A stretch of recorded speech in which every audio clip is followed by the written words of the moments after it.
continuação, parte 3. Uma pequena moeda num jarro vazio.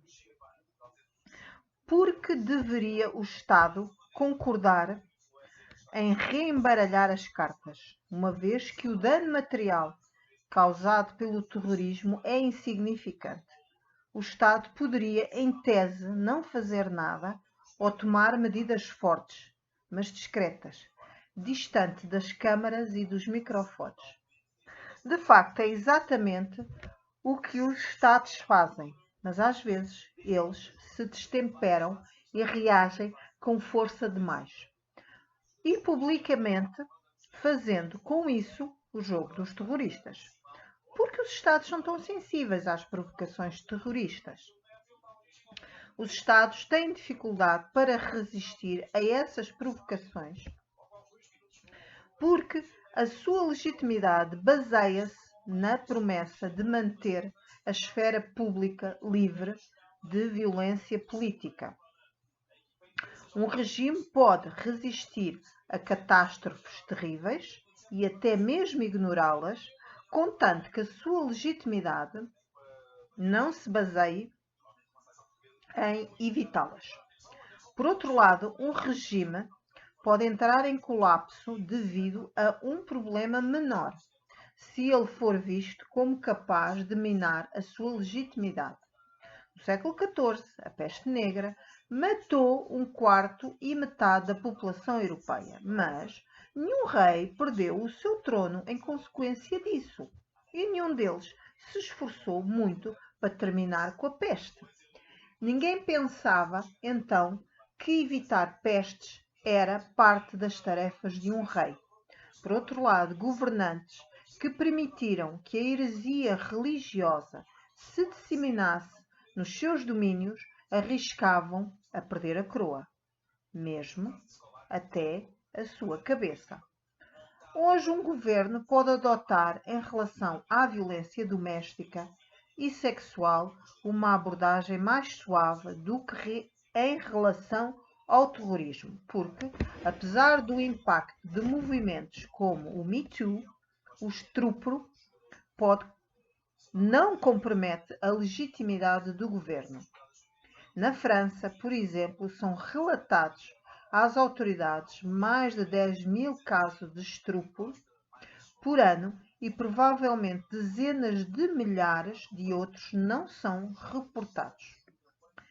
Estupradores e maridos abusivos, no entanto, não são considerados uma ameaça existencial ao Estado francês, porque historicamente o Estado não está construindo sob a promessa que vai eliminar a violência sexual. Em contraste, os casos de terrorismo muito mais raros são vistos como uma ameaça mortal à República Francesa. Porque nos últimos séculos os Estados modernos ocidentais têm estabelecido a sua legitimidade com base na ameaça, na promessa explícita de não tolerar violência nas suas fronteiras. Na Idade Média, a esfera pública estava cheia de violência política.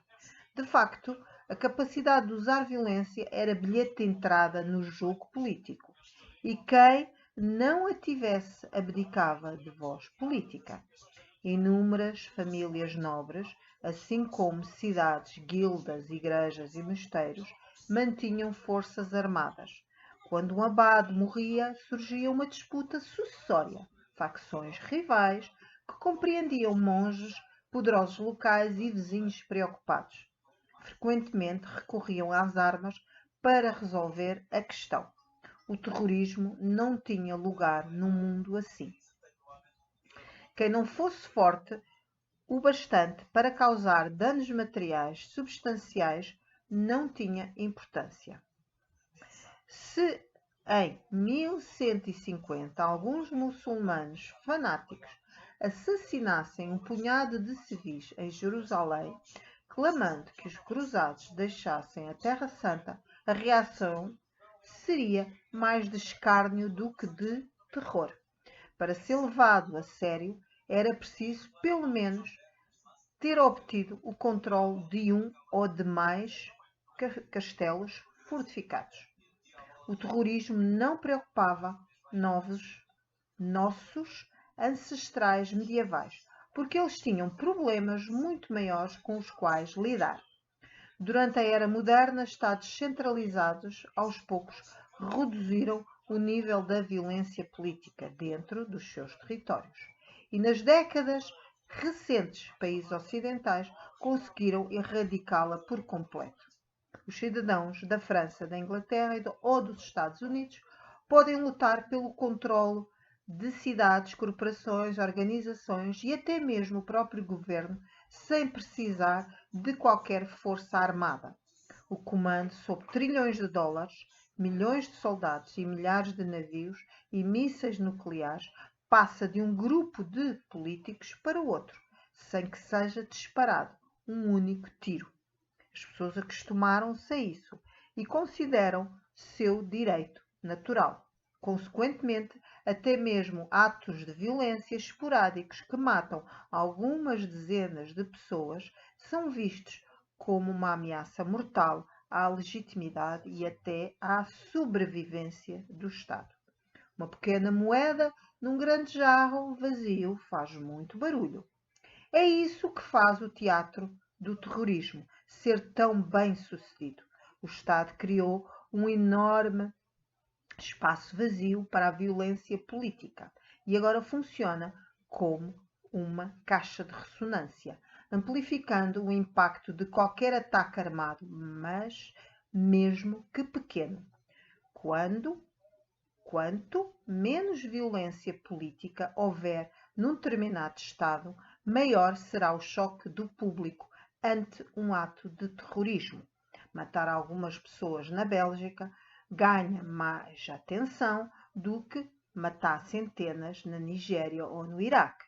Paradoxalmente, então, o próprio sucesso de Estados modernos na prevenção de violência política os torna particularmente vulneráveis ao terrorismo. O Estado tem salientado muitas vezes que não irá tolerar violência política dentro das suas fronteiras. Os cidadãos, por sua vez, acostumaram-se à violência política zero. Por isso, o teatro do terror gera temores viscerais de anarquia, fazendo com que as pessoas sintam como se a ordem social estivesse prestes a entrar em colapso. Após séculos de lutas sangrentas, nós escapamos do buraco negro da violência, mas sentimos que ele ainda está lá, esperando pacientemente o momento de nos engolir de novo. Algumas atrocidades horríveis, imaginamos que estamos tornando a cair dentro dele. Para aliviar esses temores, o Estado é levado a responder ao teatro do terror, com o seu próprio teatro de segurança. A resposta mais eficiente ao terrorismo poderia ser uma boa inteligência e a ação clandestina contra redes financeiras que abastecem o terror. Mas isso não é algo que os cidadãos possam ver na televisão. Os cidadãos viram o drama terrorista do World Trade Center desmoronando. O Estado sente-se compelido a encenar um contradrama igualmente espetacular, com ainda mais fogo e fumaça. Assim, em vez de agir silenciosamente e eficientemente, o Estado desencadeia uma poderosa tempestade que muitas vezes realiza os mais acalentados sonhos dos terroristas. Então, como deveria o Estado lidar com o terrorismo? Um esforço de contra-terrorismo bem-sucedido deveria ser conduzido em 3 frentes.